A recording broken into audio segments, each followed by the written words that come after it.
Vamos então iniciar a aula número 2 e o assunto da aula de hoje são mecanismos de inibição, especificamente inibições reversíveis, o que significa que um inibidor reversível é uma molécula que encontra um ponto de ligação, um sítio de ligação na estrutura da enzima, formando um complexo enzima inibidor que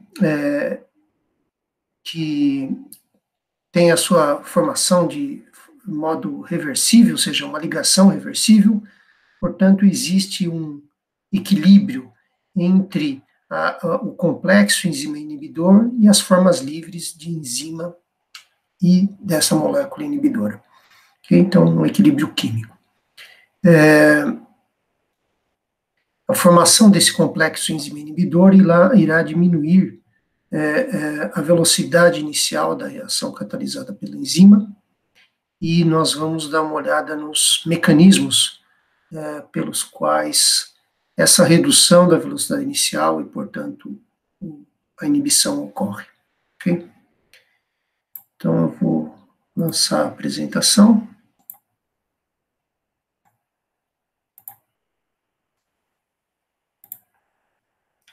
Como nas aulas anteriores, as nossas referências estão no nosso livro-texto e uma leitura adicional, aqueles que desejarem também. Esse assunto de inibição e inibidores reversíveis é muito bem detalhado nesse segundo livro aqui. Muito bem, então nós vamos tomar como ponto de partida esse esquema que nós já vínhamos utilizando na aula anterior, um esquema que representa a reação catalisada pela enzima. Lembrando vocês que nós vamos analisar esse esquema em condições de velocidade inicial, ou seja, a concentração do substrato é praticamente constante e é muito maior do que a concentração de enzima total.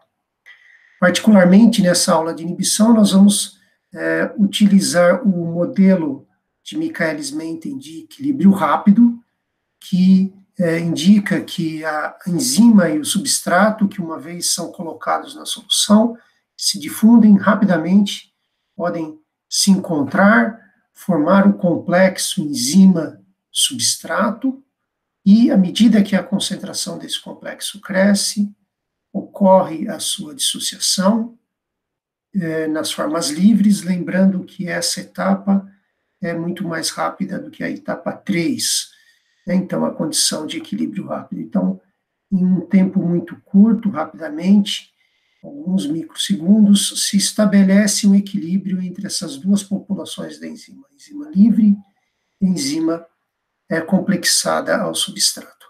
E a distribuição da enzima entre essas duas populações é ditada pela relação entre a concentração do substrato e o Ks, como colocado aqui do lado. Quanto maior a concentração do substrato, por exemplo, em relação ao Ks, que é a constante de dissociação aqui, maior será a população de enzima na forma de complexo em relação à enzima livre. Portanto, a relação de concentração do substrato pela constante de dissociação determina a concentração do complexo enzima-substrato presente no meio. Essa concentração é constante, porque nós estamos em condição de velocidade inicial, concentração constante de substrato. Essa razão se mantém, essa distribuição populacional se mantém, essa concentração se mantém, e através de K3 ou Kcat, uma fração dessa concentração vai a produto, portanto, essa concentração é importante que seja estável, aliás, ela é estável, e ela é importante porque ela determina a velocidade inicial, dada aqui, como eu já tinha comentado. Ok? Em concentrações muito altas de substrato em relação ao Ks, virtualmente toda a enzima está complexada, e, portanto, nós atingimos a maior velocidade inicial possível, que é a nossa velocidade máxima. Então, essencialmente, essa é a recordação do modelo de equilíbrio rápido que nós tínhamos discutido anteriormente. Como eu falei, esse é o nosso ponto de partida, e é interessante lembrarmos dessa relação. Concentração do substrato e a constante de dissociação determinam a concentração desse complexo, que determina a velocidade inicial. Então, agora, nós vamos introduzir nesse nosso esquema a presença de uma molécula e que pode se ligar à enzima livre, formando um complexo enzima inibidor, que pode se formar, se associar e se dissociar. Então, nós temos uma possibilidade de formação de um equilíbrio aqui, nesse ramo em verde, que eu estou adicionando no nosso esquema tradicional.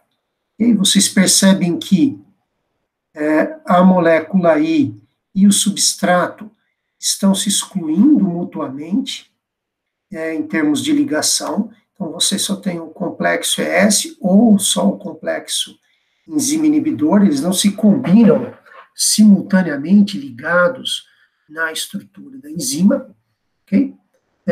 Portanto, eles estão competindo pelo mesmo ponto de ligação, que deve ser o sítio ativo. E nós estamos falando de uma competição com o substrato, ok? Então, nós estamos introduzindo um novo ramo, de um novo equilíbrio, que também pode ser descrito aqui por uma constante de dissociação, que vamos chamar de KI, tá? Que está definida dessa forma, então, uma constante de dissociação. E vocês percebem que nós podemos rearranjar essa expressão dessa constante de equilíbrio de dissociação para esse formato, onde nós temos agora a razão I sobre KI, a consideração do inibidor sobre KI, que dita qual a distribuição da população da enzima entre esses dois estados aqui, olhando exclusivamente esse equilíbrio, esses dois estados aqui. Então, essa razão quanto maior a concentração de inibidor em relação ao KI, maior a concentração desse complexo em relação às formas livres, a forma livre da enzima. Okay? Então, se nós partimos desse modelo aqui agora, temos uma certa concentração de substrato. Nós já vimos no esquema anterior que isso determina uma concentração desse complexo, que determinaria uma certa velocidade inicial. Agora, se nós adicionamos nesse meio, nessa mesma concentração, alguma concentração dessa molécula aí, parte da enzima livre é carreada para a formação desse complexo, é drenada para a formação desse complexo. De forma que esse equilíbrio é deslocado nesse sentido, porque parte da população da enzima livre foi trazida para esse complexo, certo? Há um equilíbrio aqui, adicionando I, parte da enzima livre é trazida para esse complexo. Essa concentração cai, parte da população de complexo enzima-substrato se dissocia, repondo a enzima livre, podemos dizer assim. Ok? Então, na presença de I, a concentração do complexo enzima-substrato será menor do que aquela que a gente observava quando I não estava presente.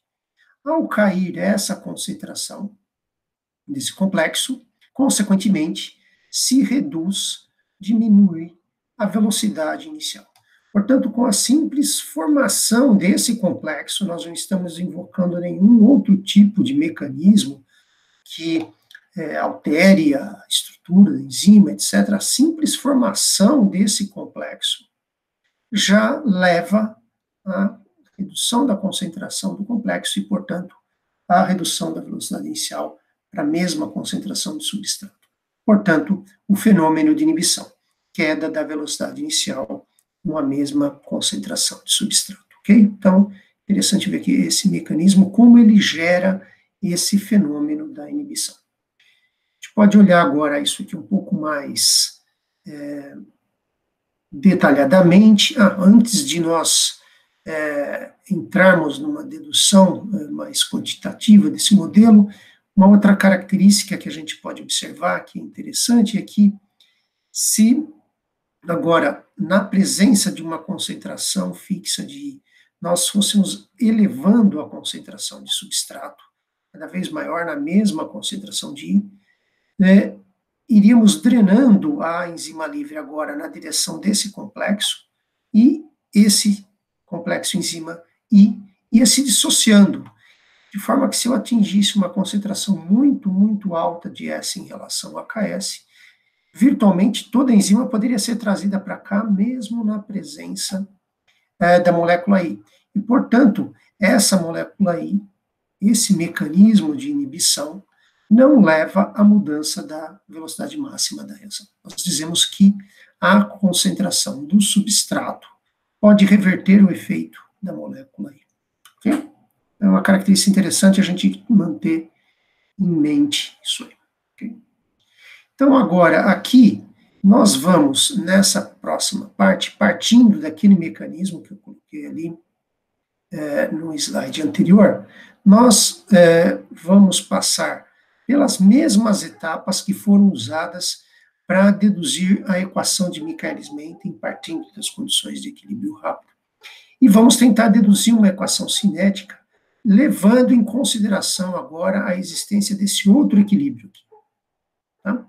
Então, a formação do complexo enzima-inibidor, como nós tínhamos colocado no slide anterior. Para facilitar acompanhar aqui, tudo que tiver marcado em verde, que eu pintei em verde aqui, corresponde a uma novidade no processo de dedução da equação que foi introduzida pela existência desse novo equilíbrio aqui, e a formação desse outro novo complexo.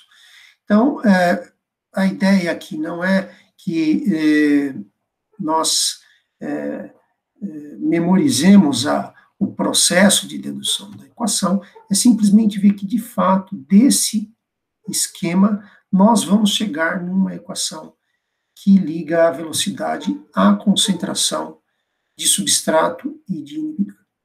Então, do mesmo modo que anteriormente a gente partia definindo o que era a constante de dissociação dessa etapa, nós definimos também essa constante de dissociação, isso já tinha aparecido ali anteriormente, e agora a enzima total se distribui em todos esses estados. E aí, então, a gente tem essa novidade aqui. Okay? Até um terceiro estado aqui possível agora nessa população. Vocês lembram que a gente sempre partia dessa relação aqui para começar a dedução. Tá? Então, ligava a velocidade inicial à velocidade máxima, esse percentual de velocidade inicial em relação à velocidade máxima. Agora, a enzima total tem esses 3 estados possíveis. E aí, vocês lembram, a próxima etapa era substituir os complexos ES por um termo que carregasse KS, do mesmo modo a gente vai substituir o complexo EI por um que carregue a constante de dissociação I. Ok?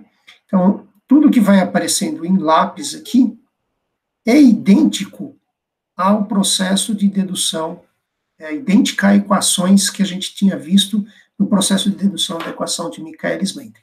Okay? E aí, como eu falei em verde, o que surge de novidade. Tá? Então, vocês podem ir acompanhando as etapas, e nós percebemos que, pela existência desse outro ramo de equilíbrio aqui, desse complexo, agora, aqui na equação, nós temos no final, surgiu esse termo entre parênteses assim, aqui, que é 1 mais concentração de inibidor sobre o KI. Ok?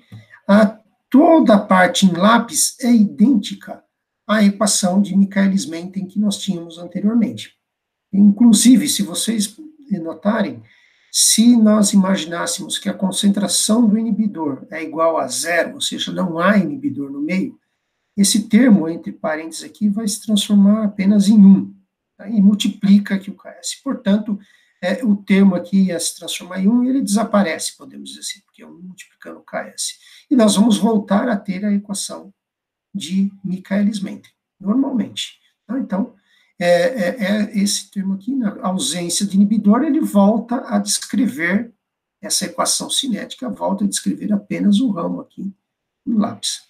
Na presença de alguma concentração de inibidor, certo? Então, alguma concentração de inibidor, esse termo entre parênteses será maior do que 1, porque vai se somar 1 mais algo aqui. Temos alguma concentração sendo dividida. Portanto, esse número vai ser um pouco maior do que 1. Certo? Maior do que 1. E dessa maneira, então, vai multiplicar Ks, e então o denominador aqui será maior do que na ausência do inibidor, ok? Portanto, se ele é maior, o resultado da divisão, que é a velocidade inicial, vai ficar menor. Então, vocês percebem que a equação cinética, de fato, prevê que na presença de alguma concentração de inibidor, nós temos uma velocidade inicial menor para a mesma concentração de S. É o fenômeno de inibição, conforme eu tinha dito, ok?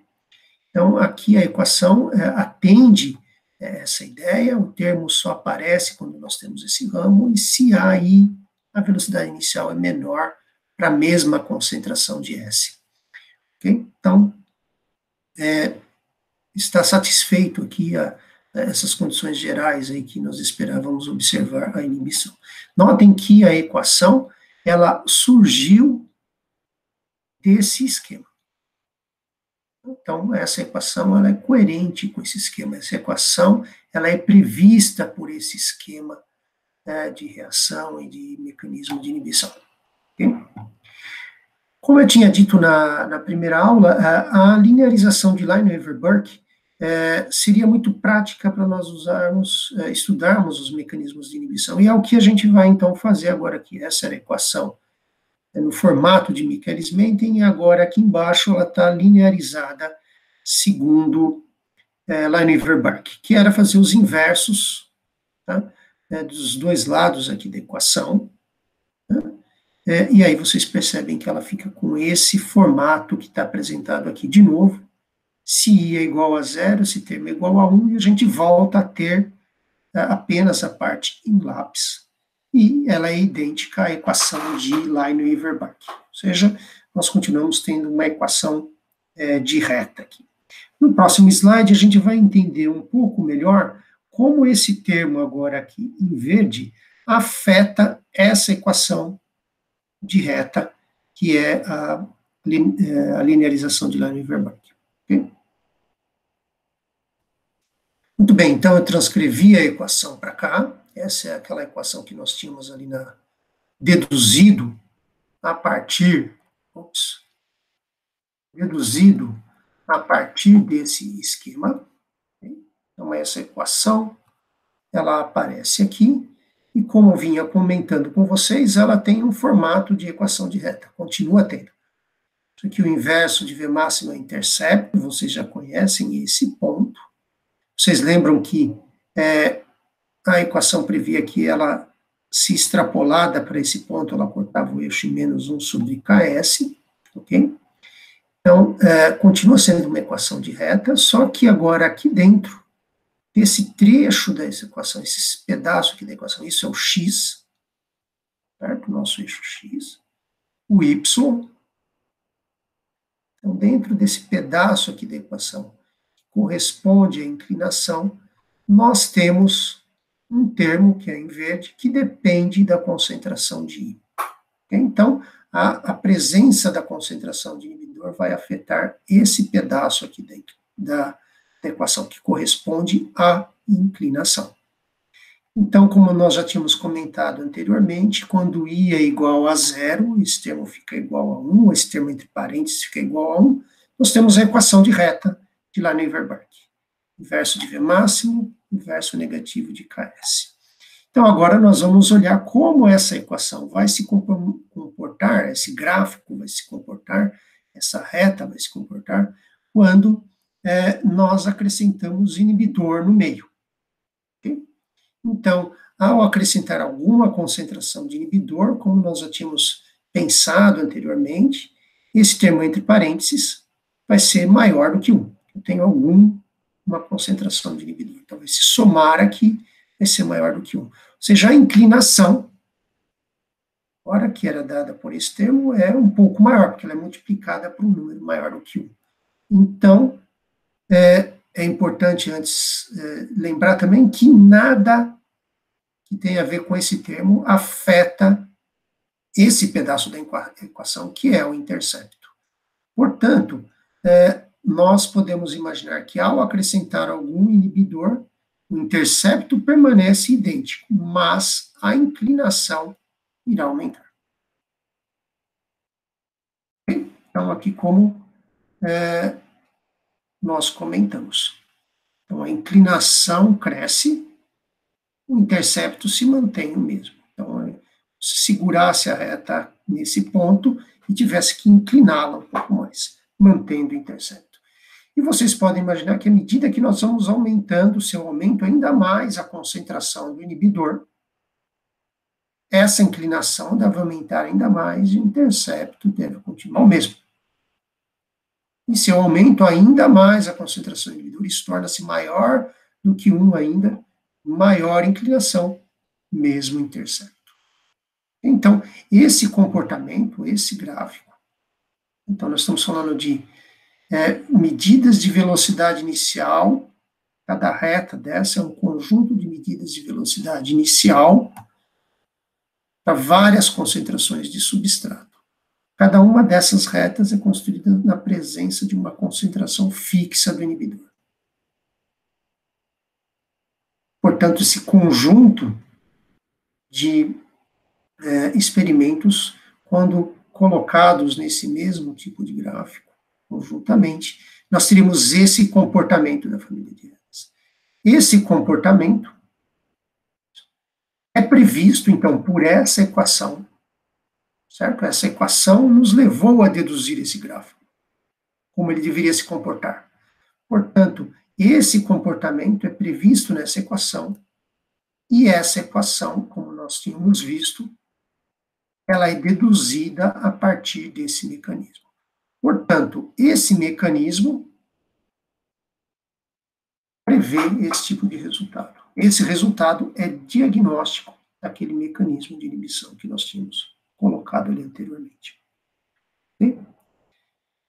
Como eu já repeti diversas vezes, o comportamento da inclinação dessas retas é função da concentração de inibidor através desse termo em verde. Então, se eu acompanhar como se comporta a inclinação dessas retas, eu posso, talvez, de alguma maneira, chegar a uma informação sobre o KI, que é a constante de dissociação do complexo enzima inibidor. É um parâmetro interessante para caracterizar o mecanismo de inibição. Nós já temos uma ideia do mecanismo que nós desenharíamos e de medir o KI seria interessante. Então, agora, o próximo slide, a gente vai se dedicar a isso. Então, comportamento da inclinação em função da concentração do inibidor, inclinação dessas retas. Então, aqui está repetida a equação. Então, nós podemos escrever que a inclinação daquelas retas do plot de Lineweaver-Burke é dada por essa expressão, está transcrito para cá, e nós podemos fazer aqui a distribuição, e vocês percebem agora que o que aparece aqui, quando a gente analisa o comportamento da inclinação em função da concentração do inibidor, é novamente uma equação de reta. Tá? O y seria as medidas de inclinação no plot de Lineweaver-Burke, isso é um intercepto, esse é o nosso x, nós temos uma inclinação aqui, que seria o A, tá? Que depende de Ks sobre V máximo vezes Ki. Tá? Então, isso é uma equação de reta. Nós temos o x, uma inclinação constante, um intercepto y, tá? Nesse formato. Portanto, esse tratamento aqui está nos dizendo, essa dedução, está nos dizendo que as inclinações do plot de Lineweaver-Burke se comportam linearmente em função da concentração do I. Então, se eu pego aquelas inclinações, construo um gráfico, elas devem se relacionar linearmente. Tá? Essa reta, quando a gente extrapola para cá, há um ponto particular aqui, ou seja, quando y, ou seja, inclinação igual a zero, eu posso tentar calcular qual é o valor de x para esse ponto. Então, é o que está colocado aqui. A gente pega essa equação, igual a zero, e aí vai rearranjando os termos, esse veio para cá, o outro foi, esse termo veio para cá, e a gente inverteu. Vocês percebem que aí eu isolo o I, portanto, esse aqui que está dividindo sobe multiplicando, esse está multiplicando desce dividindo, a gente tem essa expressão, onde Ks e V máximo aparece tanto em cima quanto embaixo da divisão. Tá? portanto, eles vão se cancelar, e nós vamos ter I igual menos KI, que estava colocado aqui, tá? Portanto, essa reta que é construída com os dados experimentais, são as inclinações dos plots de Lineweber-Burke para as diferentes concentrações de I. Então, quando eu construo essa reta, essa linha de tendência com base nos pontos experimentais, a reta extrapolará por um ponto que é igual a menos KI. Portanto, eu tenho uma maneira gráfica, usando o gráfico de Lineweber-Burke, partindo do gráfico de Lineweber-Burke, conseguir calcular a constante de dissociação do complexo inibidor. E completar, portanto, a caracterização do meu mecanismo de inibição. Então, nós sabemos que ele era descrito por essas etapas, esses equilíbrios. Esses equilíbrios levam à dedução dessa equação. Essa equação prevê o comportamento, esse comportamento, no gráfico de Lineweber-Burke. A concentrações crescentes de I, aumento de inclinação, intercepto constante. Ok? Notem que esse intercepto é o inverso de V máximo, e como nós tínhamos comentado anteriormente, em altas concentrações de S em relação a KS, mesmo na presença de I, eu ia recuperar a mesma velocidade máxima. Eu tinha dito que o S revertia o efeito do inibidor. Tá? Então, a gente está percebendo aqui, em concentrações tendendo ao infinito para S, todas as retas convergem para o mesmo ponto. O intercepto não é afetado pela presença do inibidor. Tá? Portanto, a gente sempre atinge a mesma velocidade máxima. Okay? Então, essa equação prevê esse comportamento, esse gráfico. Tá? Então, esse gráfico serve de diagnóstico desse mecanismo de inibição. E, a partir das inclinações dessas retas para as várias concentrações crescentes de I, eu construo um segundo gráfico que permite eu determinar experimentalmente a constante de dissociação desse complexo. Então, agora, eu consigo caracterizar esse mecanismo como um todo. Tá? Tenho isso como diagnóstico, eu sei que eu devo escrever dessa maneira, eu consigo medir o KI, a partir da reta, na ausência do inibidor, eu calculo o KS e o K3, como a gente já tinha visto, a partir da velocidade máxima na aula anterior.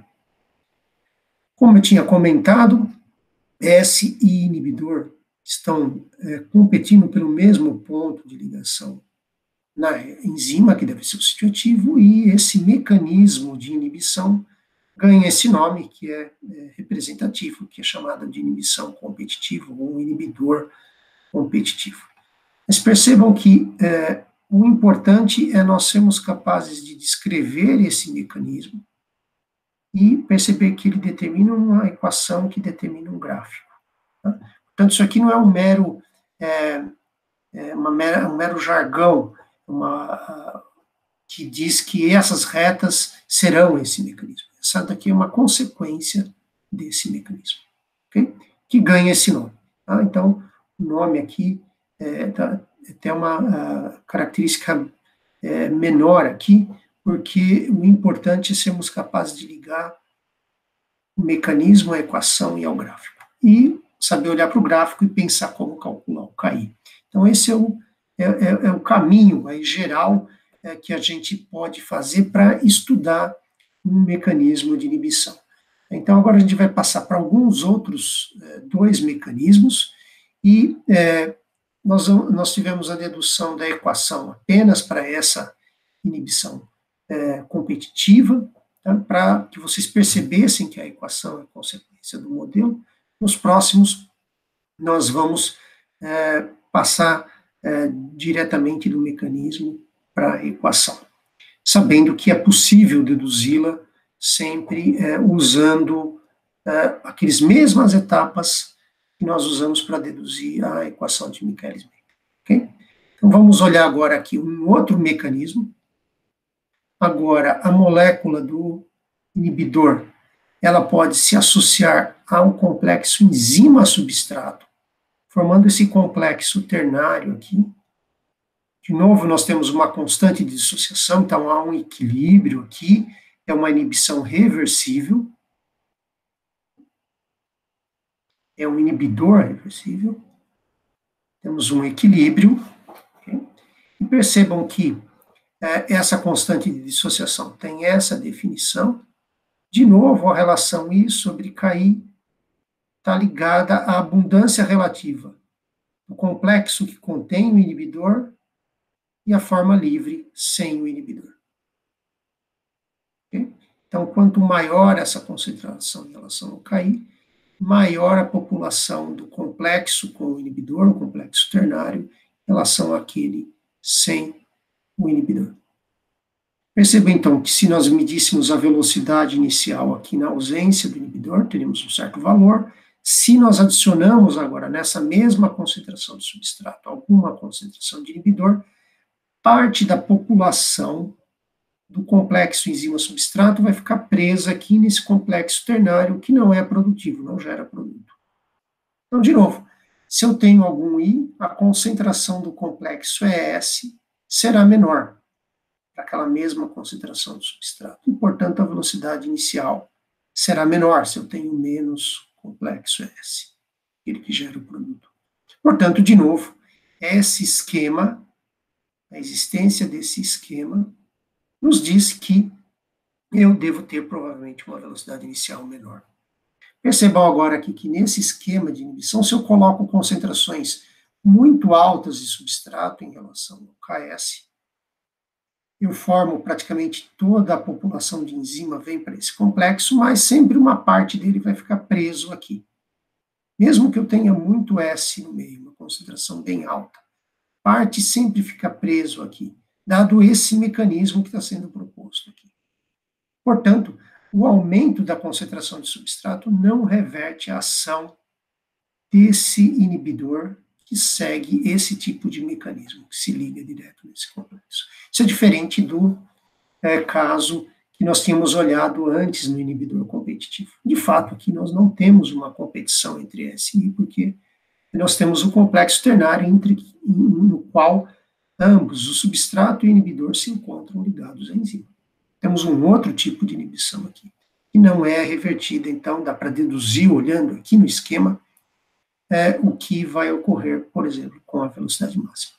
Okay? Ela não será atingida se I está presente, não será a mesma que se atingia na ausência de I. A partir daqui, é possível deduzir uma equação, seguindo os mesmos passos, e agora a gente vê que a equação tem esse formato aqui. Notem que aparece de novo aquele termo, 1 mais I sobre KI, pintado em verde aqui, consequência da existência desse equilíbrio aqui. Okay? Só que ele está aparecendo numa outra posição aqui dentro da equação de Lineweaver-Burke. E vamos então olhar isso no próximo slide. O que nós temos agora, então, é que esse termo, que depende da concentração do inibidor, ele aparece multiplicando o termo que é o intersecto aqui, que é 1 sobre o V máximo. A inclinação, nesse caso, a inclinação da equação aqui de Lineweaver-Burke, não é afetada pela presença do inibidor. Okay? Então, agora, essa equação, que era consequência daquele mecanismo de inibição, prevê que, se eu não tenho inibidor presente no meio, eu obtenho uma reta que intercepta o eixo Y em 1 sobre V máximo. Certo? Se eu tenho algum inibidor presente, esse termo entre parênteses será maior do que 1. A inclinação não será afetada.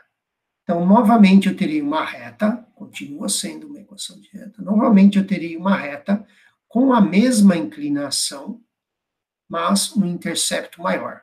Esse termo é maior do que 1, se há algum I presente no meio. E assim sequencialmente, à medida que vai aumentando a concentração de inibidor, eu tenho retas sempre com a mesma inclinação, mas intercepto maior. Mesma inclinação, intercepto maior. E assim sequencialmente, como mostrado nesse esquema. Então, um plot de Lineweaver-Burke que mostra um conjunto de retas paralelos com interceptos crescentes. É consequência dessa equação e do mecanismo de inibição que a gente viu anteriormente. Nessa ocasião, o que está sendo afetado, o parâmetro que tem seu comportamento alterado pela presença do inibidor é o intercepto. Portanto, analogamente ao caso anterior de inibição, que eu acompanhava o comportamento da inclinação em função da concentração do inibidor, agora, se eu acompanhar o comportamento do intercepto em função da concentração do inibidor, eu posso tentar calcular o KI. E é o que a gente vai olhar agora adiante. Então, eu peguei só esse pedaço aqui da equação, é o intercepto, ele tem esse formato que é uma transcrição disso aqui.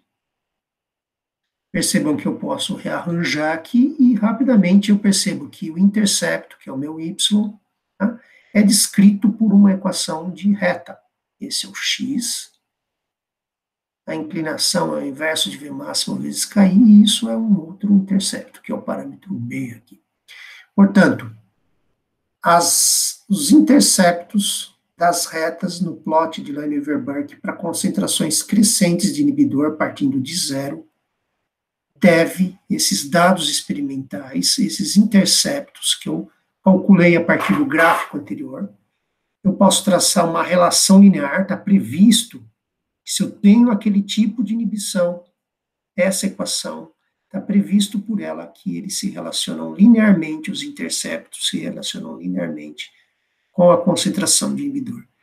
E, como nós vemos aqui embaixo, essa reta, quando ela corta o eixo x, ou seja, intercepto igual a zero, né? Rearranjando a equação, vocês podem acompanhar isso, nós vamos perceber novamente que o valor de x, no qual y é igual a zero, é menos KI. Então, eu coleto esses dados a partir do experimento, são interceptos determinados experimentalmente, eu traço essa linha de tendência, extrapolo essa reta para cá, e eu calculo o KI. Então, de novo, esse é um mecanismo de inibição. Ele prevê essa equação. Essa equação prevê esse tipo de gráfico. Interceptos crescentes, sempre a mesma inclinação, retas paralelas. E a partir do comportamento do intercepto, deve ser linear, como a gente viu em relação a I, eu calculo o KI, que descreve constante de dissociação dessa etapa. O gráfico é diagnóstico desse mecanismo de inibição que prevê essa equação e que é chamado de A competitivo. É o nome que nós vamos usar aqui nessa disciplina. Okay? Existem, às vezes, traduções, tá? Mas vamos definir que nós estamos usando esse nome. Como eu tinha dito, o importante é ligarmos o esquema, a equação, ao gráfico. Okay? E a modo de calcular o KI. Lembre-se que quando a gente começou a falar sobre esse mecanismo de inibição, eu comentei que em concentrações altas de S, tá, eu não vou mais atingir a mesma velocidade máxima, se eu tenho algum I presente. De fato, vejam, tá, valores cada vez maiores aqui nesse intercepto, que é igual ao V máximo, valores maiores significam uma velocidade máxima menor. Lembrem-se que esse ponto aqui é o inverso de V máximo. Tá? Então, à medida que eu estou aumentando I, cada vez mais complexo S vai sendo drenado para cá, e a velocidade máxima que eu atinjo, uma concentração bem alta de S, sempre vai ser cada vez menor à medida que o I aumenta. Não era o comportamento que a gente podia imaginar a partir daqui, ele está previsto na equação e visto no gráfico. Ok? Muito bem. Agora nós partimos para o terceiro mecanismo de inibição. Então ele vai ter esse esquema agora aqui. Notem que é como se nós estivéssemos olhando de alguma maneira uma mistura daqueles dois mecanismos anteriores. Nós tínhamos visto primeiro no competitivo o I ligando só na forma livre da enzima, É uma combinação agora aqui. No segundo, nós tínhamos visto o I ligando só no ES. E agora, aqui nesse mecanismo de inibição, nós vamos sugerir que o I pode se ligar em ambas as formas da enzima. Tá? Então, isso deve significar que o I está se ligando em algum ponto da estrutura da enzima que não tem nenhuma relação com o ponto onde o substrato se liga, que é o sítio ativo. Que é a mesma molécula, o I, os dois lugares, veja, ele liga aqui, forma esse complexo, mas o S não é impedido de forma alguma de se ligar, porque ele forma o ESI, complexo ternário improdutivo. Então, veja, a dissociação desse complexo aqui, que é o KS, está escrito da mesma maneira que aqui, aquele para quando o inibidor está ausente. Então, a gente está dizendo que tem o mesmo valor aqui, o mesmo comportamento, essas duas constantes de dissociação. Tá? Então, a ligação do I não está atrapalhando em nada a ligação do S. Isso também aparece aqui, a ligação do S não atrapalha em nada a ligação do I, porque esse KI é igual a esse KI aqui. Então, esse é o mecanismo que nós estamos propondo, é um terceiro mecanismo possível para um inibidor reversível, ele se liga em algum ponto que nada tem a ver com o sítio ativo, certo? Tem que tenha ficado claro aqui, por isso que a gente está dizendo assim. O KI tem essas duas definições que a gente já percebeu, que tem que nos levar ao mesmo valor, ok? Aqui, creio que está faltando o S nesse ponto, aqui, depois eu posso corrigir para gerar o PDF, ok? Muito bem. Por que isso gera inibição? Notem que se eu tenho agora algum I presente, uma parcela da enzima livre está aqui, uma parcela do ES está aqui, então vocês já perceberam, se eu tenho algum I presente, uma parte, essas duas populações está presa aqui embaixo, importante, uma parte do complexo ES está presa aqui embaixo. E, portanto, a sua concentração é menor para a mesma concentração de S, de novo, a gente tem uma velocidade inicial menor. Então, esse mecanismo sugere que essa molécula aí, que age dessa maneira, tá, vai levar à redução da velocidade inicial e, portanto, um fenômeno de inibição reversível. Temos equilíbrios.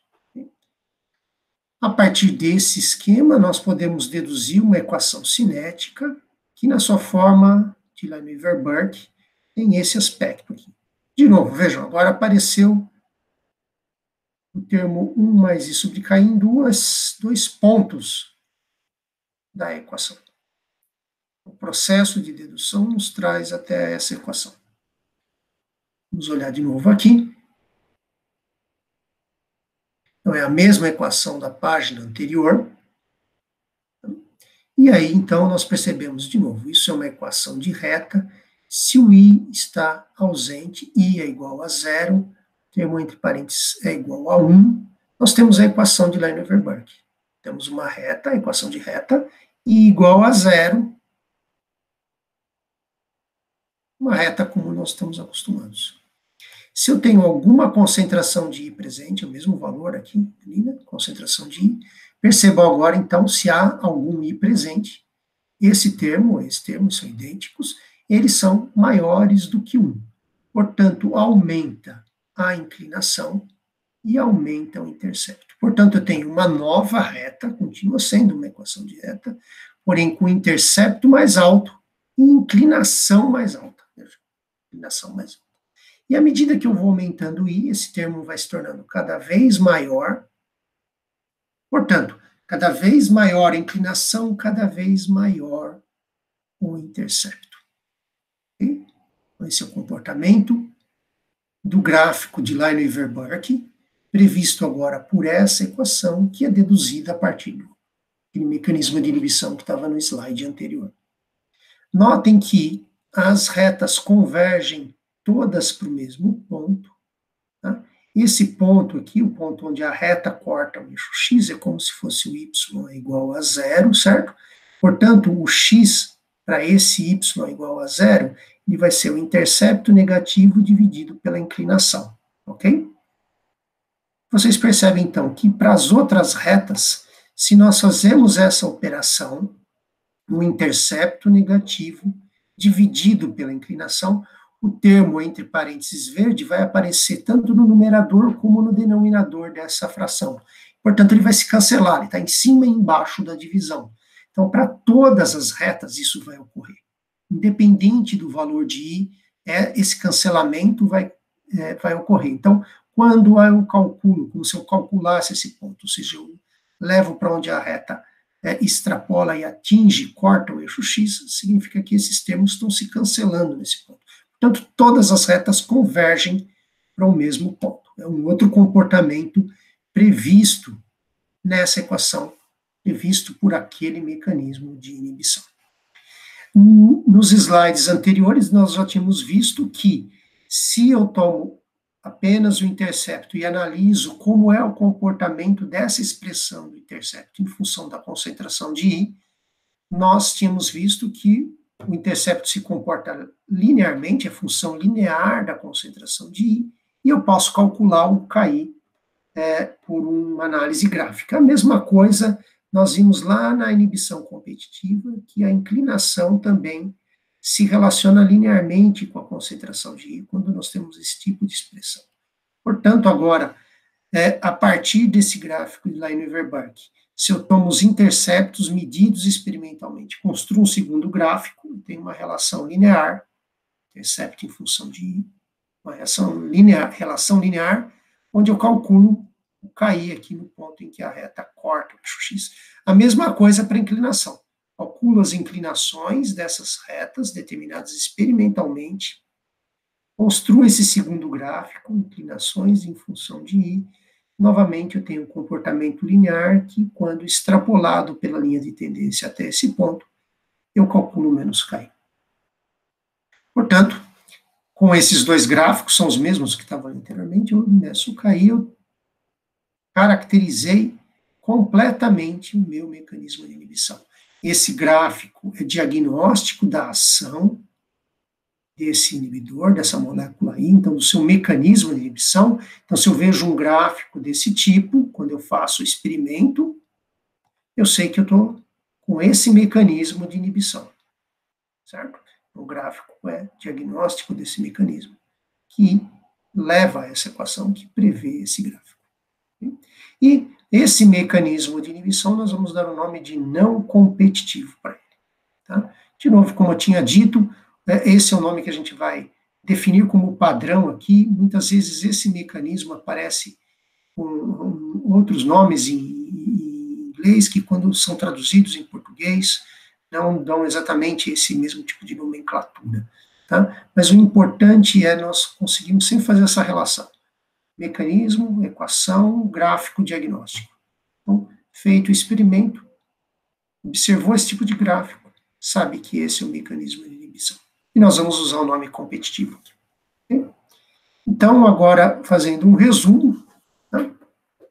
Estão os três tipos de mecanismo de inibição para inibidores reversíveis, que nós tínhamos visto nas slides anteriores dessa aula. Tá? Então, o mecanismo em que o inibidor e o substrato competem pelo sítio ativo da enzima, chamamos de mecanismo competitivo aqui na aula.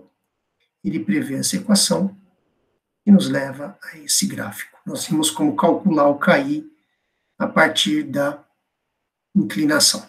Okay? Então, o segundo mecanismo, agora a molécula encontra seu sítio apenas no complexo ES. Nós chamamos esse mecanismo de A competitivo. Ele prevê essa equação que prevê esse tipo de gráfico diagnóstico aqui.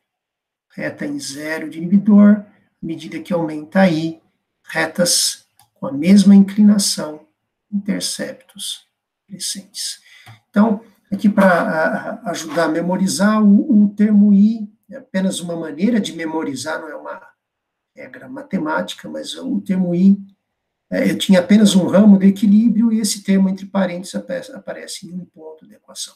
Ele estava num outro ponto aqui do esquema e ele aparece em um outro ponto. Notem que esse esse termo entre parênteses, que é consequência dessa introdução desse novo ramo de equilíbrio aqui no nosso esquema, tá? Ele é idêntico nas duas equações, tá? Então, aparecendo um ponto,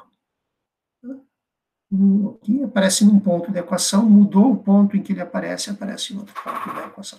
Okay? Então, isso é apenas uma regra para ajudar a memorizar, tá? Não é uma regra matemática. E quando a gente vai para esse outro mecanismo de inibição, agora nós temos o inibidor, esse ramo de equilíbrio aparecendo em dois pontos, e aquele termo, 1 mais I sobre KI, aparece nos dois pontos da equação. Então, ajuda a memorizar. Como eu disse, é uma regra de memorização. Tá? Aparecem dois pontos aqui, tanto na inclinação quanto no intercepto. Portanto, esse mecanismo prevê inclinações e interceptos crescentes à medida que o I aumenta.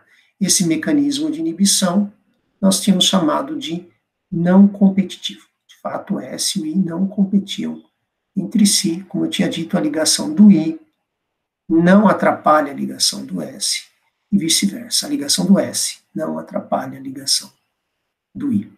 Okay? Então, aqui nós temos um resumo, então, em geral, vocês viram como calcular o KI em cada caso, tá? E a maneira como isso é abordado experimentalmente, você normalmente faz o experimento na ausência do inibidor, então mede a velocidade inicial em várias concentrações do S, tá? Faz a linearização de Lineweber-Burn, que constrói esse gráfico, e aí repete esse mesmo tipo de experimento, né, simultaneamente, com várias concentrações da molécula I, que você quer caracterizar o mecanismo de inibição, quer descobrir se é um inibidor, e caracterizar o mecanismo. Então, repete a mesma faixa de S, medindo a velocidade inicial nessas concentrações crescentes do I, e constrói um gráfico de Lineweber-Burn. Então, deverá observar retas, tá? E se você observa retas segundo esse padrão aqui da esquerda, você já sabe, então, que a molécula I que você está estudando se comporta dessa maneira, gera inibição dessa maneira. É um inibidor com esse mecanismo de inibição.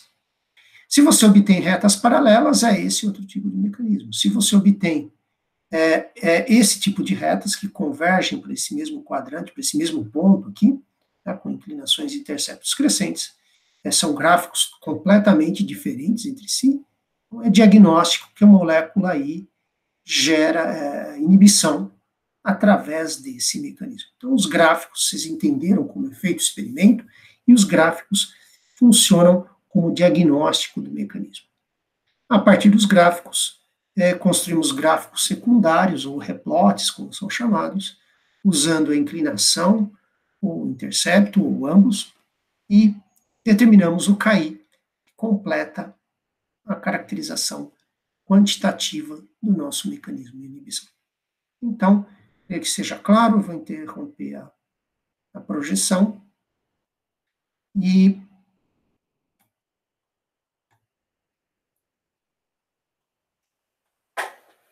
então nós nos encontramos na reunião no Google Meet, né, dia 8 de maio, eu creio que seja a data no cronograma, e nós podemos tirar dúvidas sobre esse assunto dos mecanismos de inibição. Ok? Até lá, então.